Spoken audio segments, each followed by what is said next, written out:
Only when the last of animals, horns, tusks, skin, and bones are sold will mankind realize that money can never buy back our wildlife.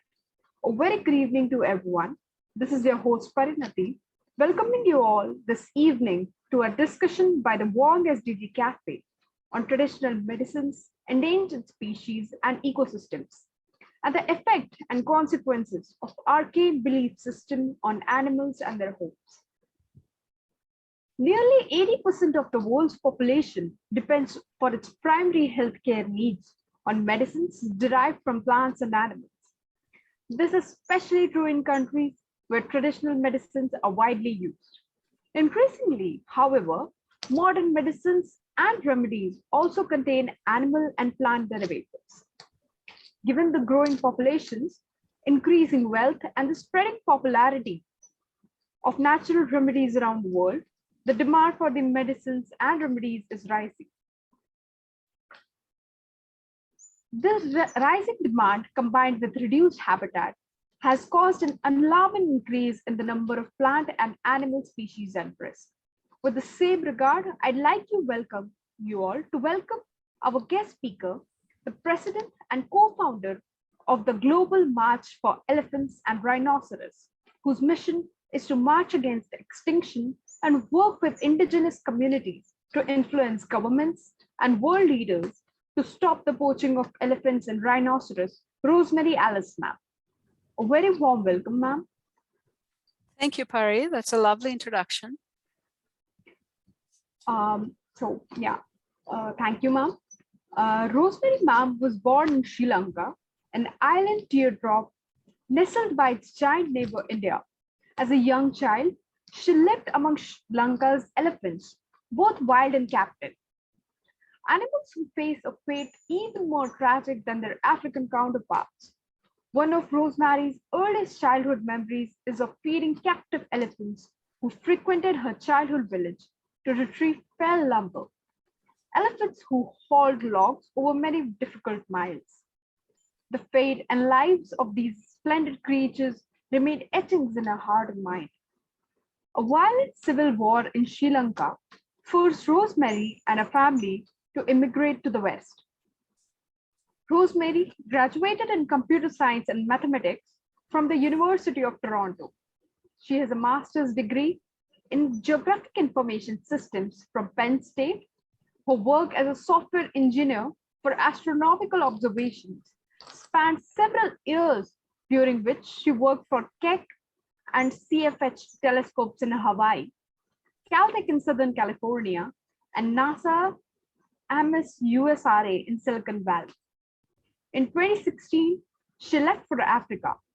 Today, her work is at the intersection of de-enfranchised animal and human communities. She believes that creative disruptions of outdated modalities of conservation will lead to sustainable solutions in GFMER's efforts to liberate both animals and humans as well. So, ma'am, to tell you a bit about what the VONG is and who is behind everything. So, Oran Square is an initiative of the Omisha Foundation, a non-profit organization that focuses on nurturing conscious global citizens. We are focused on accelerating the adoption of sustainable practices by the planet to try and save it from the catastrophic consequences. Like at the current rate where it seems to be headed, we believe that it is only possible by building an understanding of the issues among the new generation, and bolstering their voices is very critical. And for achieving this, Oran Square has promoted the VONG movement, which is about bolstering the voice of the new generation to accelerate the adoption of sustainable practices by the global community. The VONG movement helps in building a deeper understanding of global social issues amongst the new generation and enables them to influence the attitudes of society through this understanding. Now, ma'am, moving towards what we have, the theme.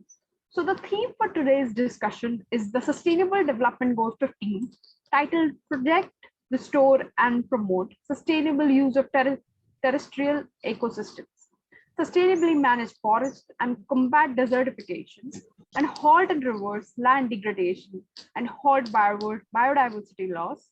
And it is one of the 17 sustainable development goals. Now, ma'am, you may take up the discussion further. Thank you, Pari. So I'm pleased and privileged to be here to present to Nathan and the Wongsters. And so without further ado, let me try to share my screen. The screen sharing has been disabled. If you can enable you have the that, rights now. You have the rights now. Yes. Oh, okay. All right. Let me see. Yeah. Just tell me if you can see this, and then I'll take the presentation into a slideshow. If that causes problems, of course, you'd have to, let me know. Can you still see? Yes. Okay, so let me move this to a slideshow. Are you still good? Yes. Yes, ma'am. Okay. All right. So I'm going to try to move. I think I'm just going to have to deal with it because some of these are some of the profile pics and the little screenshots of each person. It's sort of superimposing itself on top of the presentation, but it's okay. I can compromise and work around it. So let's see if I can actually do that. All right. I can move that off the screen. Yeah, that's better. So the topic today is traditional medicines, endangered species, and ecosystems. More specifically, we want to touch, and it's going to be relatively briefly because of time constraints, on the effect and consequences of arcane belief systems on animals and their homes. So to the right, you see this incredible animal in its wild habitat, a tiger. And before we dig deeper, let's just talk a little bit about what is traditional medicine. And this is not by any means an official definition, but I would say traditional medicine is any medicine that is non-allopathic, that has not been subject to rigorous science, that has not been subject to clinical trials, that is not considered modern medicine, quote unquote, and has not been endorsed by institutional rigor. And by that I mean, in the United States, you have the Food and Drug Administrations that endorse, for example, vaccines, right? So traditional medicines have not been through that process. And at this stage, I would recommend a really very, very interesting book. I can't recall the author's name, but the title is called Mao's Bestiary, referring to Chairman Mao. I can send you the link later. And he talks, the author talks about the history and the development of traditional medicine in China, and it's really worth a read. Also, a cautionary note, by no means is this presentation comprehensive. As discussed before with Nitin, there's so many nuances and subtleties to traditional medicine, and there's also a great deal of cultural sensitivity that must be recognized and exercised in the context of speaking about this issue without leaning to falsification. Moving along. So I'm going to go ahead with the questions in the order that they've asked, but you can interrupt me and change that order if you so wish to. Okay, that's completely fine. So to the left, what you see is an Asiatic bear, also called a moon bear. They're incredibly wonderful animals if seen in the wild. In the left, you see this creature in a cage that is hardly bigger than the size of its body. And you see that it's biting on that steel bar, and that's stress-induced behavior. These bears are captured, bred in captivity, and sometimes captured from the wild and then bred. and their gallbladders are quote unquote milked for bear bile. So a catheter is inserted in the gallbladder of this animal while it's conscious, and it's milked almost every day, and that the fluid that's extracted from its gallbladder is believed to have curative effects. In some cases, this is actually factual, but then the question remains, as was asked and as was asked very well in the set of questions that were sent to me, why can't we use a synthetic product? And the ethical question also comes into play. Is it right to do this? So why do humans still use traditional medicines? So governmental influences are a big factor, cultural influences, beliefs and superstitions, as well as a lack of accessibility to what we defined as modern medicine. And what influences that lack of accessibility is poverty, disenfranchisement, a lack of education, a pride in culture. For example, in China, there's a great pride in traditional medicine. And this is also true in certain parts of India and Sri Lanka. And then in my estimate, the most important factor is that in countries like China, traditional medicine is $1 billion industry, anywhere between 100 billion and by some estimates, 200 to 300 billion. It's that big. And it's very difficult to fight against the bottom line, right? Now, bizarrely, during COVID, and I'll read this quote, China's government recommended treating severe and critical cases of COVID-19 with an injection containing bear bile powder. And there is no evidence to show that it's an effective agent against the disease. And you can Google that and study it and understand that that really happened. Many such other medicines were also recommended, and none of them had any efficacy. So moving along.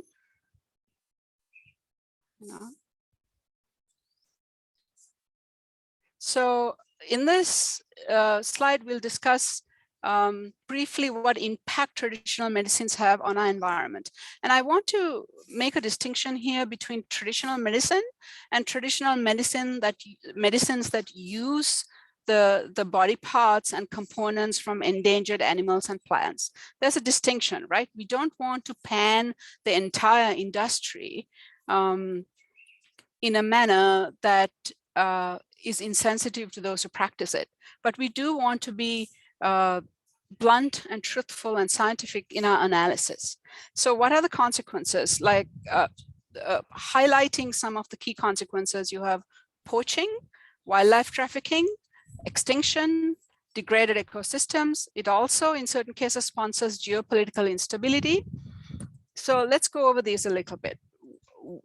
Poaching obviously is detrimental because rangers protect these animals, and many rangers are not paid very well. And they are in a high risk, low income situation where many have also leaned themselves to poaching under the influence of corruption because they risk their lives for very little pay. So you can see how that happens.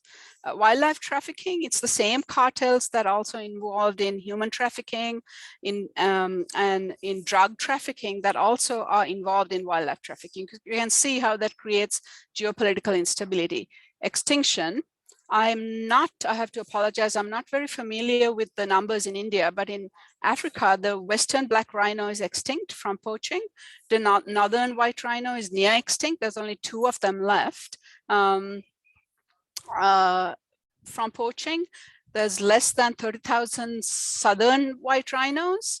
And the black rhino, I'm sorry, there's a train that's going to pass here, so you will hear a lot of noise.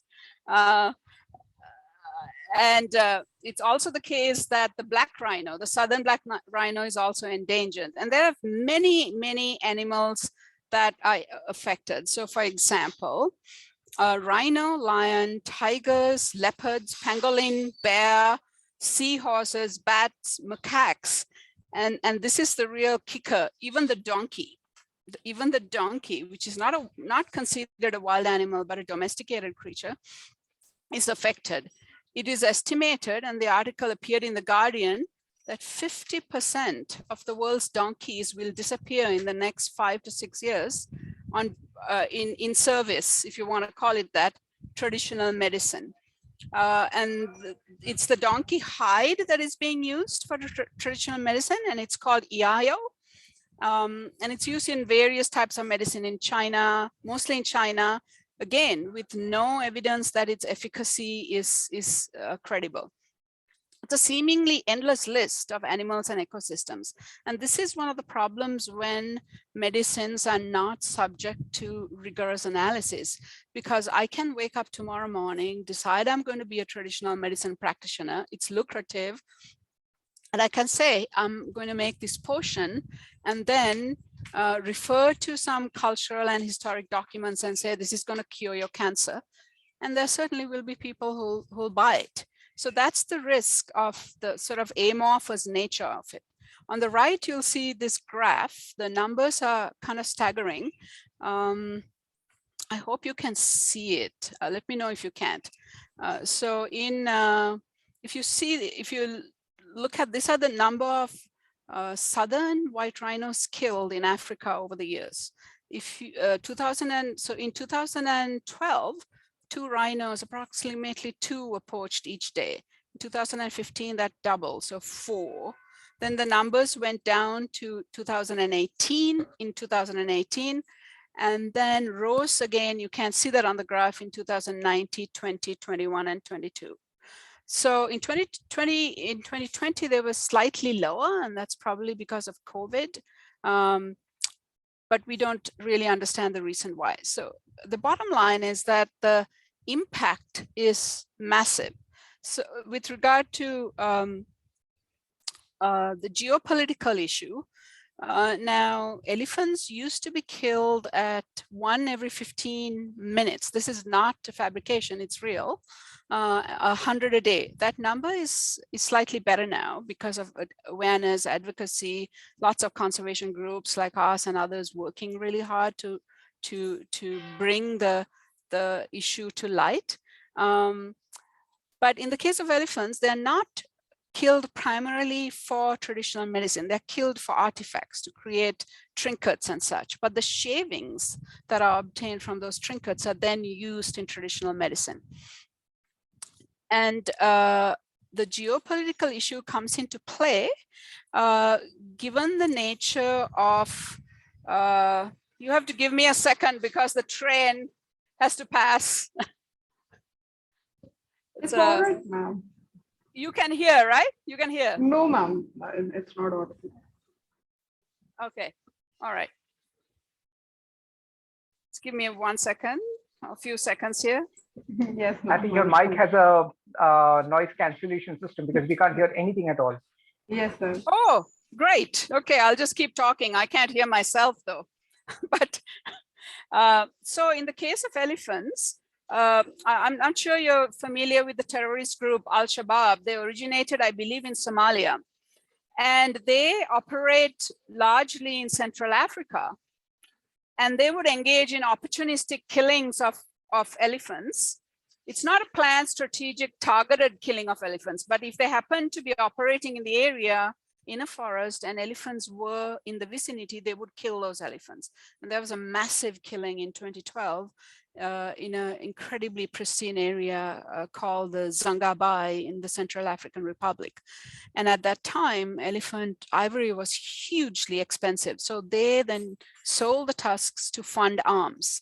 But I must be very careful that this is not, the details about this have been somewhat exaggerated. So while this is factual, it is not a primary reason for the killing of these animals. So as I said before, there are lots of nuances. Then there's a final and interesting note that has to be stated. It's only about 14% of traditional medicines in China that are supposed to use animal products or endangered plant products. That seems like a relatively low number, but to but we know that if you have a very large number and you estimate 14% of that number, then the result is also a large number. So even though 14% seems low, 14% of say 1 billion is 140 million, right? So let's say 1 billion people want one seahorse every year for traditional medicine. That would be 140 million seahorses, and this is not sustainable. So there's this, I'm going to end this slide with this quote saying, the global trade in seahorses involves tens of millions of seahorses each year from about 30 species, moving among about 80 countries globally, and most of it ends up in China. So these are very alarming statistics, and they really need to be considered when we consider the fate of endangered species and the role they play to maintain and sustain our ecosystems. Okay, let's move on. So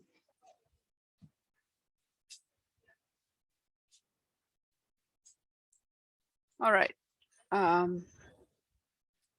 So here, it was a very interesting question. Why do governments not ban traditional medicines exploiting the body parts of endangered animals?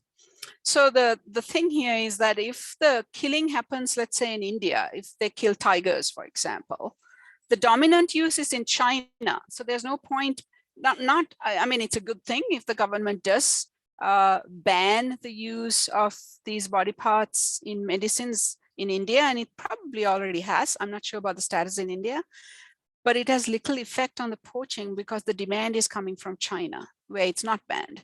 So the poacher kills the animal in India and it's trafficked to China, and that's where it's used. So until the ban happens in the dominant market, you won't see fruitful results in other area.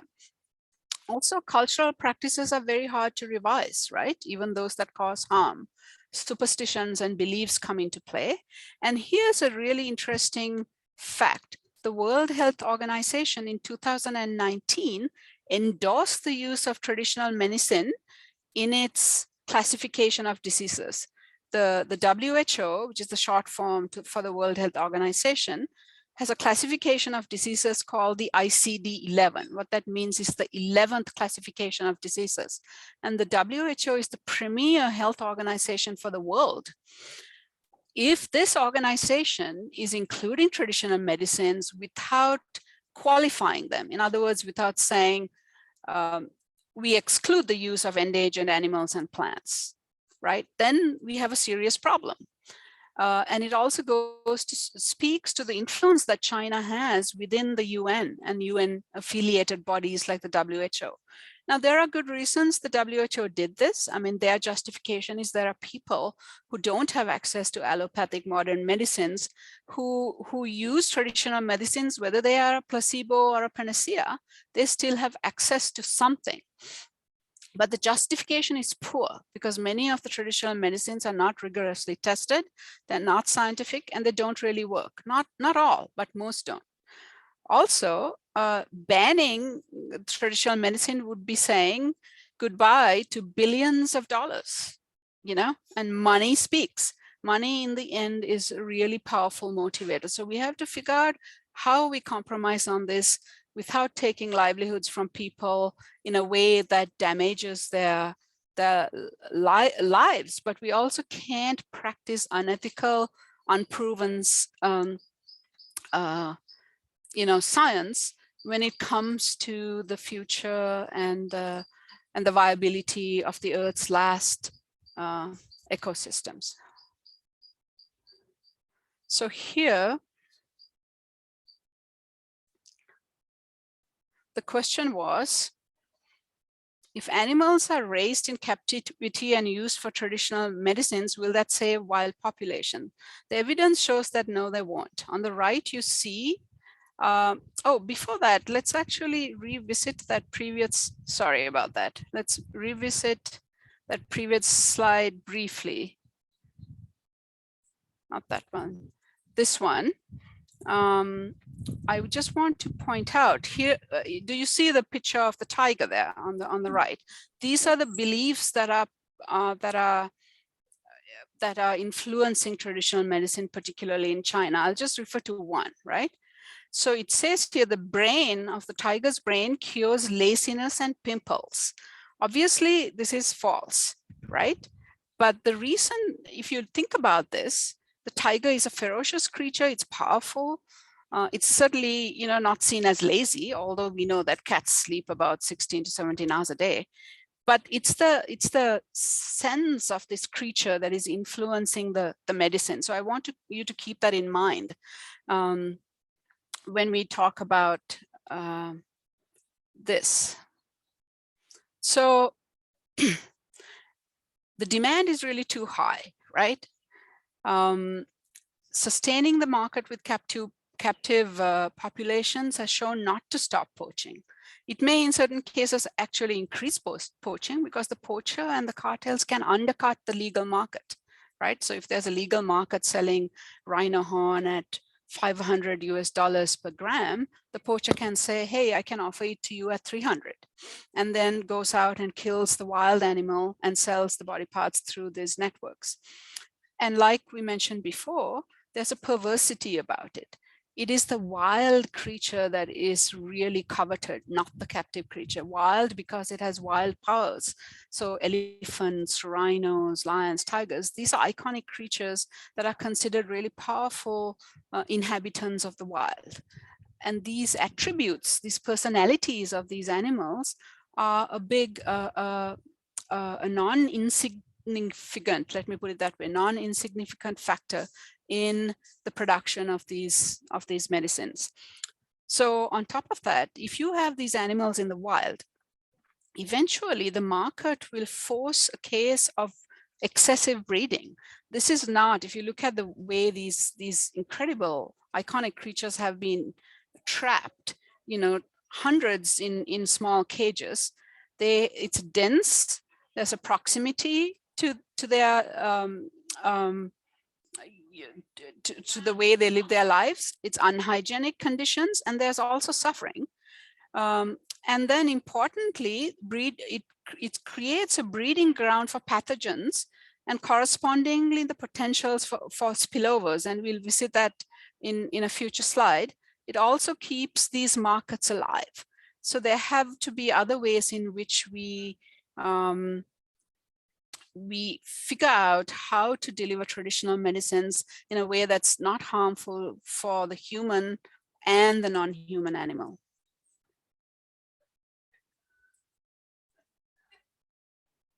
So let me see. Let me see if I can. Okay. So here,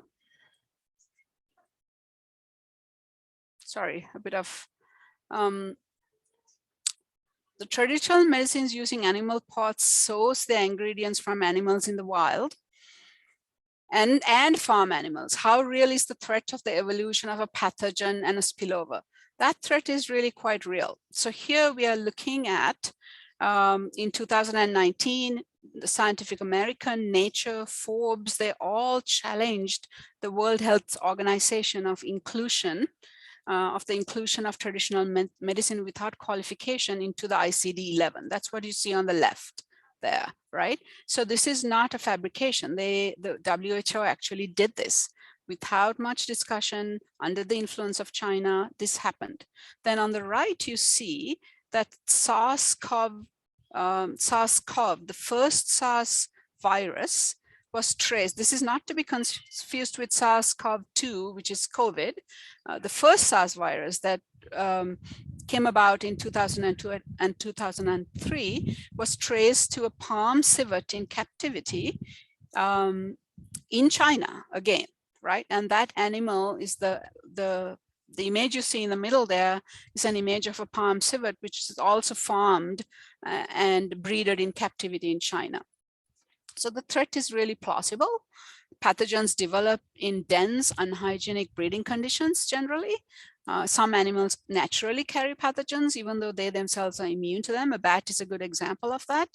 And then I do want to say that given the plausibility of the threat, the WHO's decision to include traditional medicine in its classification of diseases is both irresponsible and disturbing. And the lack of coverage of the WHO's decision in the context of SARS-CoV-2, it demonstrates the politicization of COVID. It's understandable, but it's also demonstrative of the politicization of COVID-19. So here, and we're almost done, I promise. The question is, natural products can be synthesized in labs to match the qualities of their original counterpart. Do TM producers attempt synthetic substitutions to avoid ecological implications? The answer is yes, but rarely. So bear bile is a good example. There's a synthetic product being developed, although again, we have to consider the fact that many people who buy traditional medicine, especially in China, buy it because of the animal's wild quality. So it may not impact the market that much. Like the bear has certain attributes that's now present in the medicine, personality traits, right? If you produce something in the lab that's equivalent, will it help? I don't know. Then we also have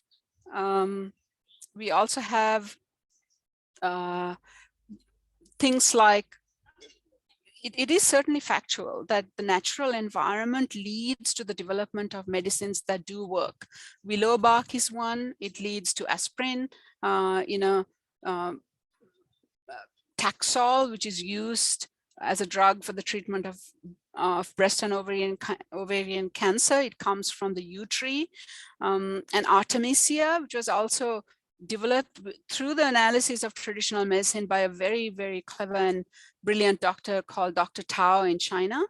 It is not a traditional medicine, but she looked at the multiple traditional medicine formulas, extracted a particular ingredient, and then went through a scientific process to come up with Artemisia, which is used to treat malaria.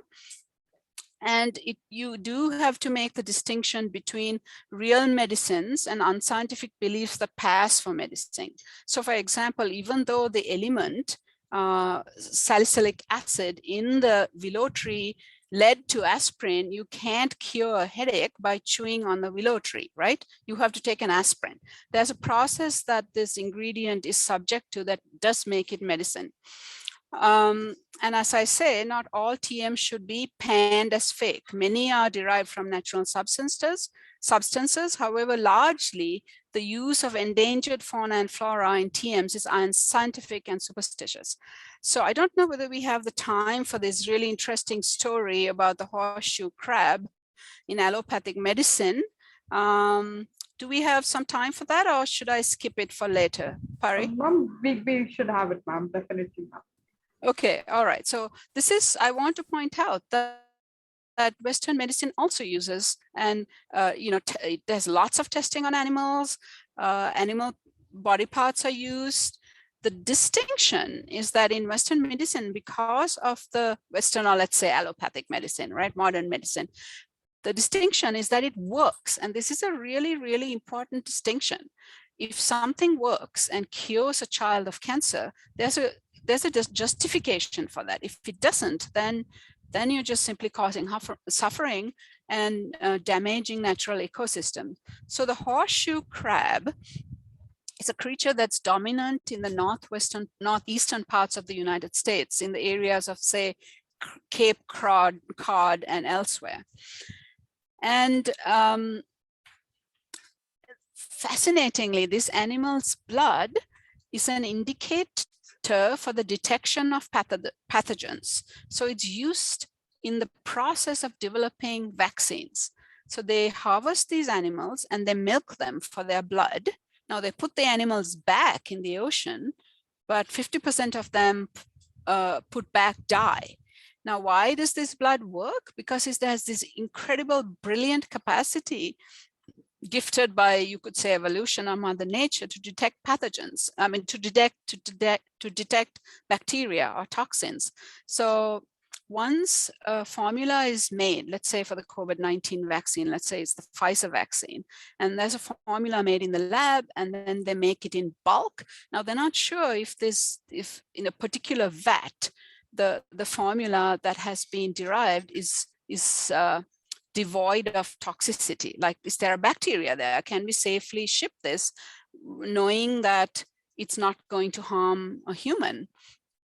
In order to test this, they take some of the blood of the horseshoe crab and put it in a test sample. If there's any bacteria at all in that sample, the horseshoe blood will coagulate, meaning tighten around the bacteria, giving a clear sense that, okay, this sample is bad, we can't send this batch through.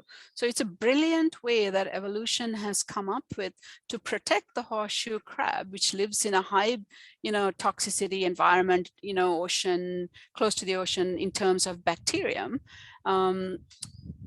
that is now being used and has been used for a long time, actually, in vaccines. Now, the good thing about this is that a synthetic formula is being developed, because so many advocates and conservationists and environmental scientists have protested this. But we all end up taking the vaccine, right? I mean, I took the vaccine. I'm sure most of you did.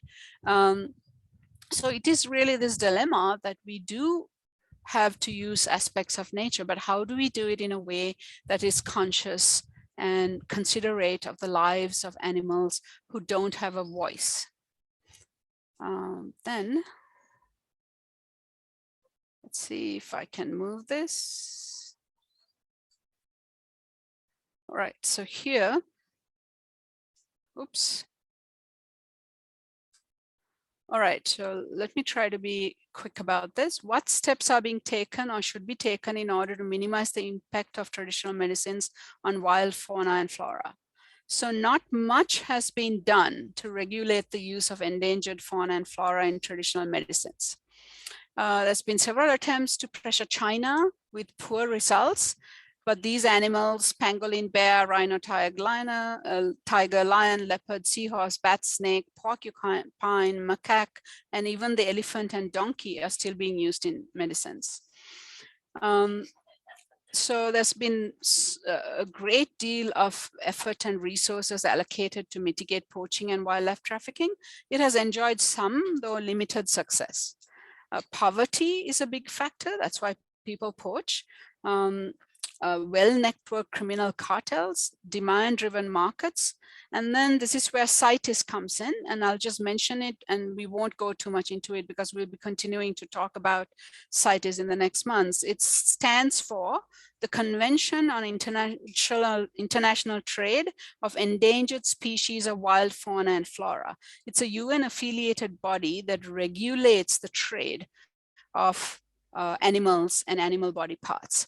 So, for example, unfortunately in South Africa now, there's a huge push to lift the ban on the international trade of rhino horn, because so many people who have rhino are dehorning them in order to, they dehorn them, they remove the horn grows back, but they dehorn them in order to save the animals' lives, thinking that, okay, poachers won't poach them if they don't have a horn. There's some validity to that, but now they end up with all these stockpiles of rhino horn that are worth millions and millions and millions of dollars. So they want to sell them, but there's a ban, so they can't. And the market is in China, but if you sell them, it'll whet the appetite of the market, and the market will continue to flourish. So these are the real problematic issues that we're dealing.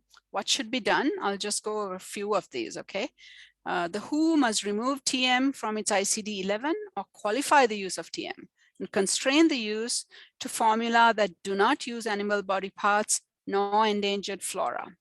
Nations around the world must regulate TM, requiring standardized scientific testing for them. This is specifically true, must be true for all imports. Reject the lifting of trade bans via CITES. corruption is a huge, huge factor. We can't go too much into that, but it's prevalent among governments and even among rangers and wildlife organizations.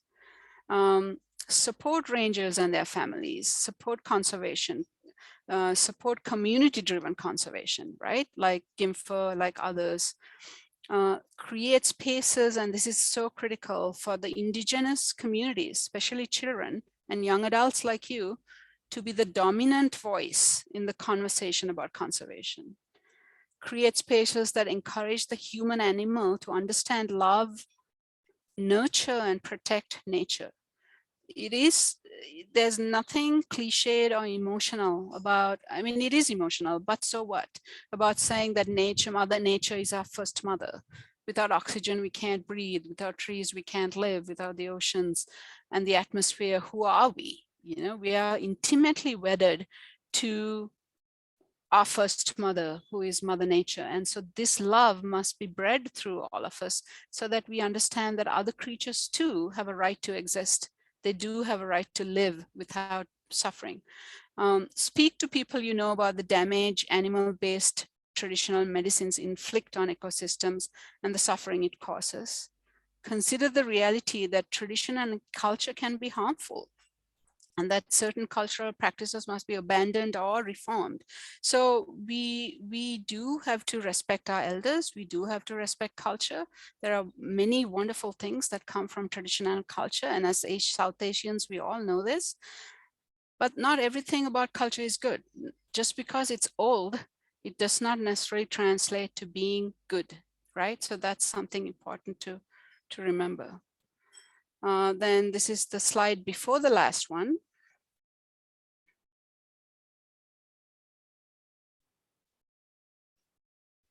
How can young people contribute to the sustainable development and growth of traditional medicines?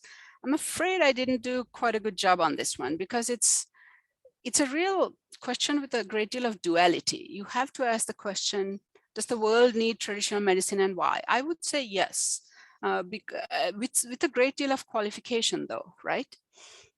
You have to identify if a traditional medicine really works. Most don't. You have to call for standardized testing of those traditional medicines that use endangered fauna and flora. Certain endangered plants, and we didn't go into endangered flora here, but because we don't have time, but that too is a big problem. It's becoming a really big problem. There's this amazing type of fungi in the Tibetan highlands that is being poached to almost extinction, and also to satisfy the Chinese demand. And that particular, plant was provided a livelihood for these Tibetan tribes, and now they're left without this livelihood. You have to call TM practitioners, as this hasn't happened surprisingly, to condemn the use of endangered animals and plants in TMs. Call governments to ban TMs using endangered fauna and flora. Then also support, encourage, and amplify. Also patronize TM practitioners if you do use TMs who reject the use of endangered fauna and flora. And remember that if a medicine uses animals either in the process of its development or as an ingredient, the medicine must prove that it works. That's the ethical imperative, right? It should prove that it works. And then finally, we have this advocacy slide where the animal speaks through its existence and its right to exist and says that it is not a medicine. So that's where my presentation ends, almost exactly on time. And you can go ahead, and should I stop sharing or keep the screen up and wait for questions? Anybody in the audience like you I think let's end the slideshow and get on face to face. Yes, that. Okay, there we go. All right. All right. So anybody amongst the Wongsters, Wongles, Nitin sir, like if anybody has a question. I do have some questions, but I'd like to go after everyone's also thought about it first. I realize there's a lot of information there. So, I mean, if you have to contemplate it and ask questions later, that's also fine. And I want to thank you for the excellent questions that were sent to me yesterday, because I based it on those questions. It's just brilliant. The questions were super, super good. I showed it to a friend of mine and she was shocked. I said, well, don't be too shocked. These kids are from India. They know what they're doing.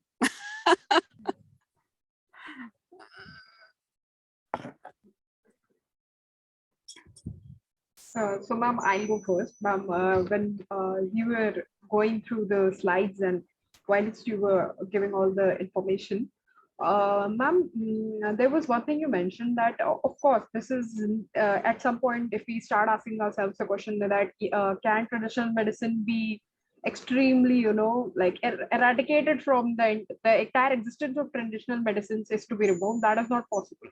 Like you've got to have it at some point or the. So, like, ma'am, is there like a way in which we can actually make it happen in a pretty humane way? Like, I've seen the when you mentioned about the donkeys, ma'am, I've seen the documentary on how they're killed, and it's pretty inhumane, ma'am. They're like made to suffer a lot. They're made to bleed out. So, regarding the same, ma'am, with the bears and everything, can there be a humane way which can be implemented that, like, while extracting the medicines, we can at least give them a peaceful death, or cause less harm to them in some way or the other? So I'm not a believer in degrees of suffering, right? I mean, your question has great validity. The more humane we can be, the better. Like I try not to eat meat, right? But I have many friends and loved ones who eat meat. But if that meat is harvested from factory farms, it induces a great deal of suffering. At the same time, you can say the poor don't have access to anything but factory farm food. So this is very complex. I would say that there is absolutely no need to kill an animal. So let me rephrase. If you can prove that a traditional medicine works, subjecting it to rigorous scientific methodologies, then that medicine should be used, like the horseshoe crab deal, right? I mean, you can't tell people not to take the COVID vaccine, although I know people who haven't for that reason. You would be a liability to society if you went about advocating that way. But we know that eating the tiger's brain is not going to cure you of laziness, right? This is nonsense. We should be able to say that, right? So there's no humane way you want to kill a tiger for traditional medicine. That should be banned. It's nonsensical. Similarly, killing a pangolin and using its scales to cure women. The idea is that if you eat pangolin scales, lactating mothers will lactate better, right? I mean, this is comical. It's dark also, because 100,000 pangolins at the high end are killed each year. That's one pangolin every 5 minutes, right? The Indian pangolin is really in danger because thousands of them have been massacred over the past several years. So things like that. So if it works, yes, find a humane way to do it, and perhaps try to find a synthetic. If it doesn't work, ban it. That's my answer to your question. And educate traditional medicine practitioners who, you have to have empathy, because they have been doing this for centuries. Their families have been doing it. It's hard for them to give it up. But if you demonstrate the suffering, and if you demonstrate what's happening to ecosystem, then there's a better chance that you'd convince people to get away from it. Yes, thank you. You're welcome.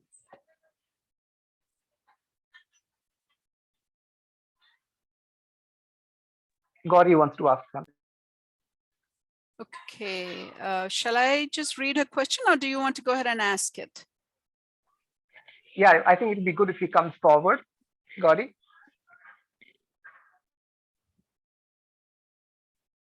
You can start your video also. Am I audible?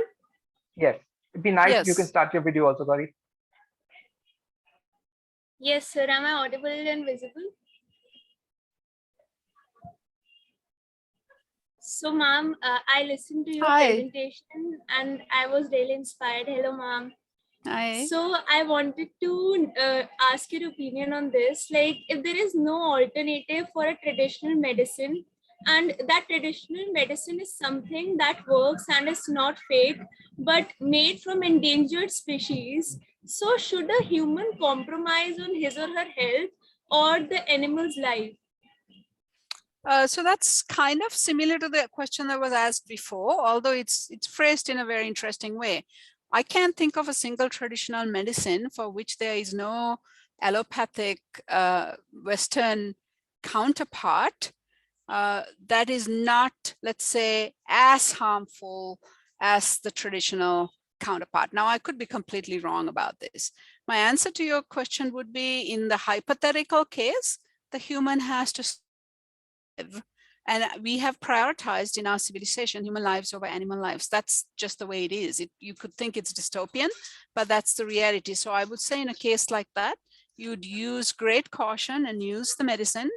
But attempting, as Pari brought up earlier, to cause the least degree of suffering. Now, if you can think of such a medicine, then I would like to know what it is. I can't think of anything like that. Anything, not a single medicine like that. Of course, a traditional medicine practitioner would disagree with me, but I hope that answers your question. Yes, ma'am, that is. Thank you so much. You're welcome. I've just changed the view a little bit. Rosemary, is it It's very possible for cool. you to adjust the camera a little bit so that your Oh. entire, yeah.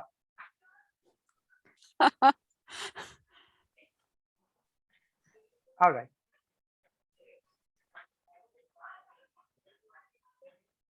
Others? Yeah, Asta, please go ahead.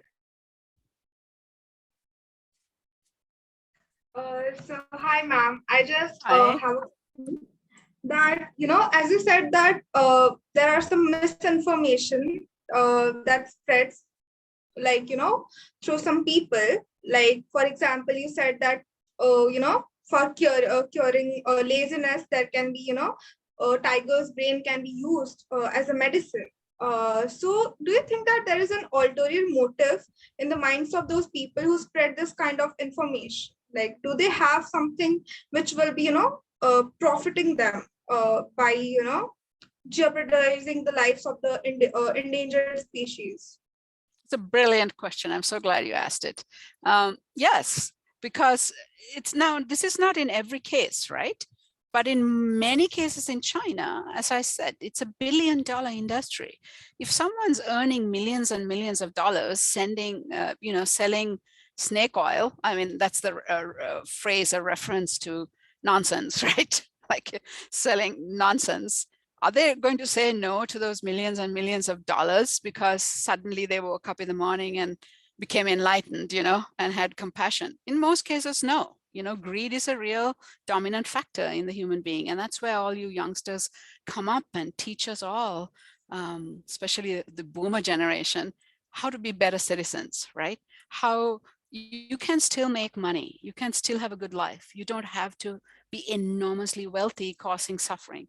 So yes, there's definitely ulterior motives. Now, I do have to say that those who poach in countries like, I can't speak too well to India because I haven't studied it that closely, but certainly in Africa, it's poverty that sponsors poaching. When a mother and a father can't put food on the table for their children, of course, they're going to go out and kill a rhino. You and I would do it, may do it. I hope we don't, but we may. So we have to consider there's an intricate web of geopolitical, social, economic, poverty, corruption factors that influence this trade. Right, ma'am. Thank you so much for your answer. You're welcome.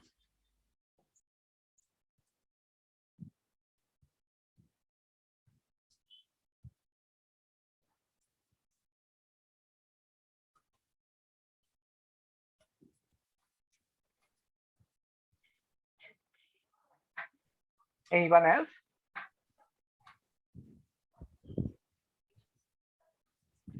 So I'd like to come in, Rosemary here. Okay, Nathan. So I personally feel that one of the problems of the traditional medicines getting validated or not getting validated is also um, an inherent bias that that the modern medicine has against the traditional medicine. There is a um, there's an outright rejection by a lot of people in the modern medicine space um, to even have some space for checking the efficacy of its treatment, and sometimes the parameters on which they even evaluate these medicines they need to be different, and they sometimes don't have I mean they like to measure it in the same benchmarks on which the allopathic medicines are measured. So I am not quite sure how what will it take for someone to be able to effectively measure. So while there's an acceptance, the government has the acceptance because there's a popular the democratic governments have this popular acceptance, and they cannot ban or they cannot go against them. But I don't see any serious action being taken to test the efficacy of even homeopathy medicine, for example, which is so popular in Germany and so many other countries. Yeah. And so really, how does one go about shifting that, from the authorities in being able to come up with a fair mechanism, a fair system for measuring the efficacy? Yeah, so you were breaking up, but I think I got the gist of your question, and it's a really excellent and topical seminal question. So let me speak to the case of like homeopathic medicines and even vitamins. Vitamins are not really FDA approved in the United States, and there's hundreds and hundreds of them that people sometimes they'll OD on them. I think the distinction here is that if you take the COVID vaccine, yes, it caused suffering to those horseshoe crabs, but it was a dire necessity to come up with a vaccine. So there's a legitimate justification. In the case of medicines that I'm getting to your question, I haven't, it hasn't escaped my mind. In the case of medicines that are practiced mostly in the East and in rural communities that can be termed traditional, in many of them, it is indeed the case that there's no efficacy, not all, but in many of them. Now, getting to the heart of your question, where doesn't seem to be compromise between these groups, because the Western medicine folk will mock the traditional medicines. And the traditional medicines continue to be valuable to people who are poor and disenfranchised and don't have access because of the expense of those, allopathic medicines. I think governments really need to have serious conversations with groups of people who are interested in arriving at compromises. So we can say, for example, if you go to a practitioner of Ayurvedic medicine who comes from a tradition, I would hope, of compassion and care, I don't think it's going to be a difficult sell to convince that person that our compassion toward each other and the natural world must supersede the use of an ingredient coming from a wild creature who is close to extinction in his or her medicinal portion, right? We can talk about, well, if you believe that this animal, so for example, the tiger, because of its power and prowess, brings all this, is there something else, an unendangered plant that we can use? Right? Now, it may not work, but it may work in the context of the practitioner. It may not work to cure you of whatever, right? Laziness, but it could work in the context of the practitioner and those who believe that. I don't know if that answered your question, but I think there has to be a handshake somewhere where each side is not battling the other in a very antagonistic, vilifying way. Because like my grandma, when she was alive, you told her that her medicine bottle that contained some kind of oil, which smelled awful, but she swore by it, right? She used it till the day she died. I can't kind of take it away from her. It's kind of like a religion, really. You can't tell people not to worship Krishna or Christians not to worship Jesus. It's a big part of their lives.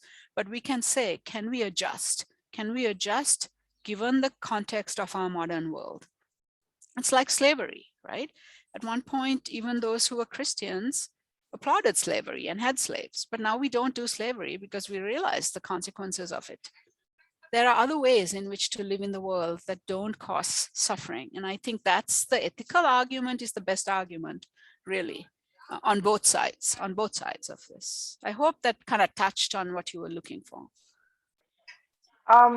Not really, Rosemary. I think what you're saying, of course, I agree with that on appealing to the compassionate side of the traditional doctors.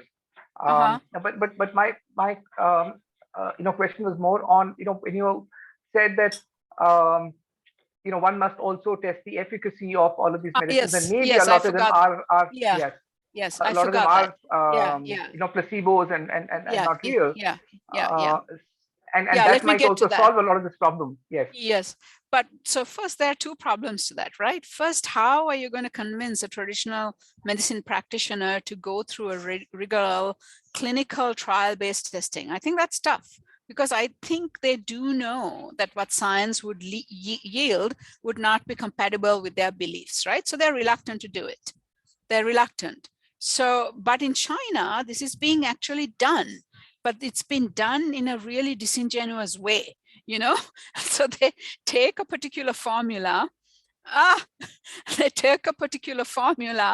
and they subject it to rigorous, testing, but they mix it up with an allopathic counterpart.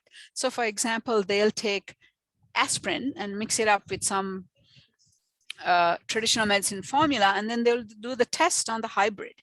So it is being done because they realize that this is not a sustainable way. It is a billion-dollar industry, right? They want to justify that their medicines work. So they have been doing peer-reviewed, white papers based on tests, but those tests are really suspect. That's my finding, has been that. How to convince people to actually subject their formula to a test, I frankly don't know the answer to that. It's a difficult thing that we must all think about. How do you go to an Ayurvedic practitioner? This is hypothetical, for example, who believes that, and I'm sure Ayurvedic medicine doesn't advocate killing tigers, but let's say, for example, hypothetically, oh, you kill this tiger, you eat its brain, and now you're no longer going to have a lazy son, right? Or daughter that's going to excel in school. How do you take whatever portion they give you, which has this tiger brain in it, and how do you convince that person and large numbers of people to provide their formula so that we can test them? I think that's going to be tough. I think it has to come from governments. The governments will have to mandate it. Otherwise, it's not going to happen, I don't think. So, Rosemary, I am also one of the advocates of traditional medicine in a big way. I see.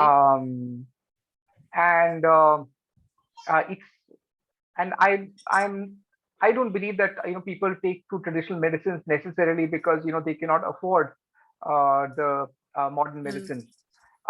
It is finally a question of how effective that is, and also the fact that a lot of the modern medicine, most if not all modern medicine, has some or the other side effects.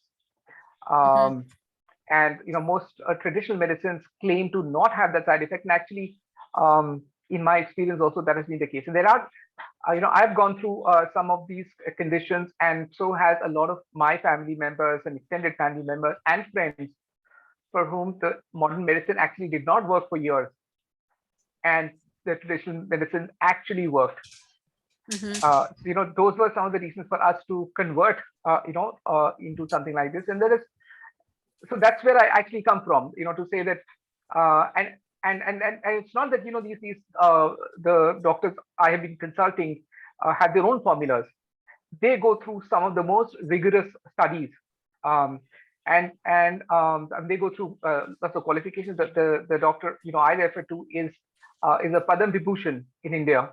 He and his father are both Padam Vibhushans, which is like the second highest civilian honor. And in terms of their knowledge and understanding, they are revered as like the best living, Ayurveda in the world. In terms of their understanding of, how you would detect the condition by looking at the pulse. I mean, this is such an art, and it's science and art combined, and there is a lot of science to it, and they have no issues. A lot of people have gotten their medicines tested for things like steroids and all of that, but to be able to actually say how these medicines turn out to be effective versus something is not. In fact, that's very, very difficult even for modern medicines, to be done. The way it's done is more in terms of taking a certain sample and saying, is it working in 80% of the, so it's more statistics which is determining the efficacy of most modern medicines rather than pure play science. If you go behind a lot of them, so it becomes very difficult to measure the same things on those parameters. And because when people are inherently biased, that a lot of this is not going to work. So it's actually a very different discussion. Yeah, I would challenge. I would have deep empathy and sensitivity to those who swear by traditional medicines, and I'm not going to say I disbelieve them. I mean, that would be really arrogant, but I would still say that it's subjective and not an objective view of the world. And subjective views are often accurate. We can't dismiss them. We shouldn't. The issue is that medicine, let's say like the COVID vaccine, if it has an efficacy of 90% in a large sample, that's a clear indicator that it works. It doesn't mean it does not have side effects. It doesn't mean it's not harmful to some people, but in a large majority of people, it is going to work. Same thing with aspirin or Artemisia or Taxol or any of these medicines. And I am certainly not a fan of the pharmaceutical industry, which is foundationally greedy and, pretty much awful, in many, many ways. But, there is a great deal of credibility to the scientific way. And the scientific way may not be the same way that the rigorous study of an Ayurvedic practitioner went through. I'm not dismissing that at all. But I am saying that that is not a universal consensus. So if we say that the earth is for functional purposes, okay, for functional purposes, the earth is spherical, but it's not really a sphere. It has anomalies. But for mathematical purposes, for our calculations, we mostly consider it a sphere.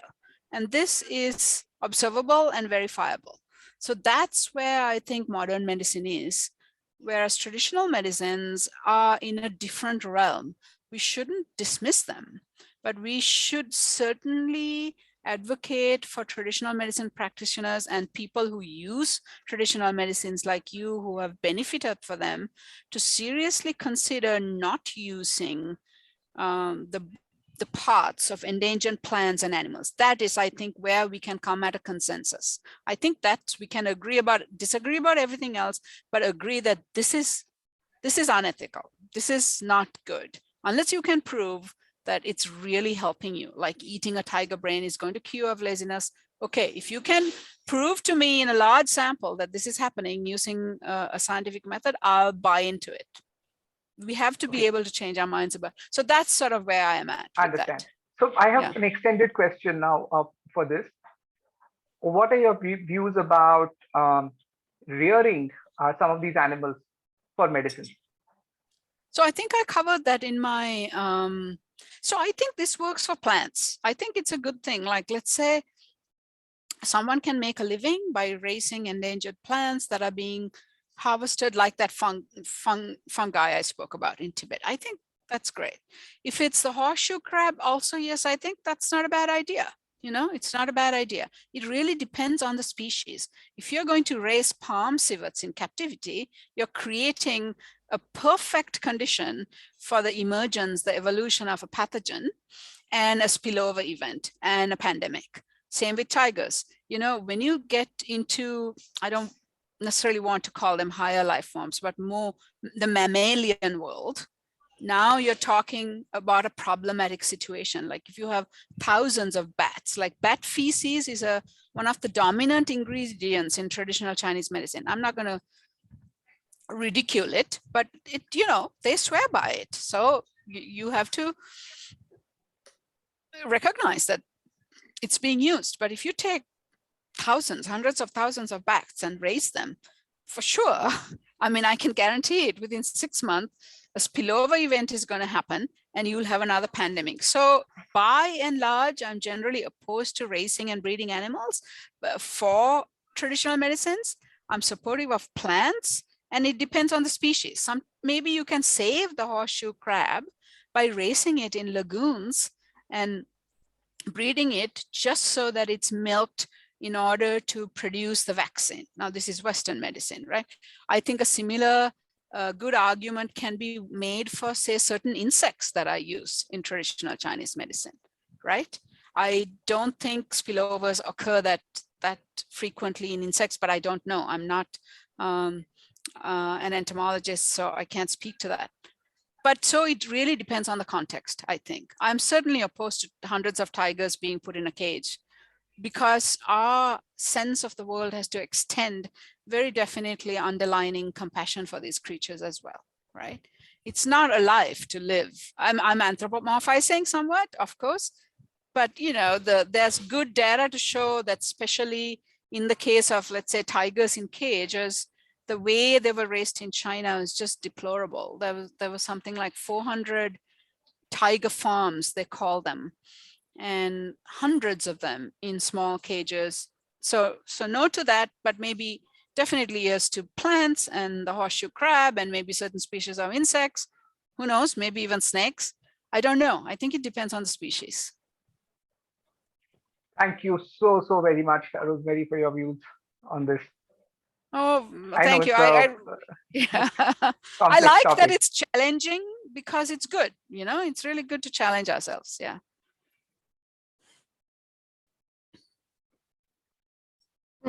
Anybody else who has a question for Rosemary, ma'am, or we'll wind up the session?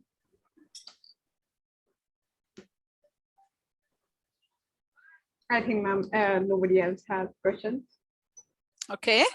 So, ma'am, lastly, ma'am, I would like to thank you for, you know, being here with us and giving us this opportunity to have this live event with you. And I really look forward to having more such events in the future with you, ma'am. It was a delight. Thank you so much. Yeah, I feel the same way. Thank you. It was delightful, encouraging, and challenging, and intelligent. And I appreciate all the questions. So I guess I'll